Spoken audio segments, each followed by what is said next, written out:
presidents, now we know college presidents travel, but you're doing something unique in your travel. You're a president who travels with money, not in his briefcase. No. I didn't come with security today. I didn't see the security. It's a setup. You have some people undercover or anything. It's a setup. Yeah. But you have a presidential scholarship program where you travel and you're giving out scholarships as part of your travel. Can you tell us a little bit about that program and why that is such a critical part of your work? Well, when I offered myself to be the president of Livingstone College, I had a front seat into the operation. Black History Fact, something that most people won't know about a Livingstone College. We're one of those institutions that has a very, very small endowment. Our endowment is very, very small, $6 million. That's it, not 6 billion, 6 million. However, out of our operating budget, we provide $4.5 million in new need-based student aid for students and their families every year. $4.5 million out of our operating budget. If you do the math, that would mean that we would really need to have an $84 million endowment in place to do the work. So as president, one of the things that I took a look at is the dollars that we're allocating to support students and their families. Why not make that an investment where we'll see a greater return?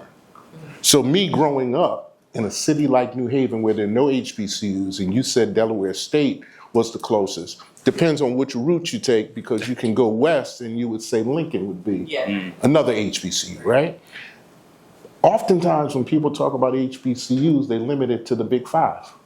Howard, Hampton, Morehouse, Spelman. I'm glad you said Howard first. I did. I went by the endowments. But then also you pick up a North Carolina A&T, and then you pick up some of the other big brands, FAMU, Tuskegee, you'll pick up the big brands. But little do they know about an HBCU like a Livingstone College, founded by the descendants of freed slaves in the state of North Carolina.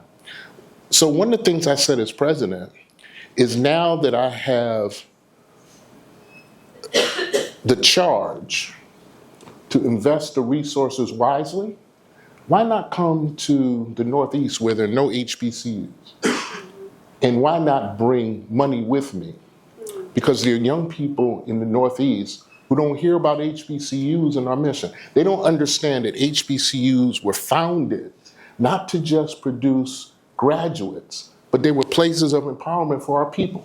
They figured that they would plant crops that they would never harvest, that one day their children and their children's children would be educated and come back to their communities to equip and empower them. That's why HBCUs were founded.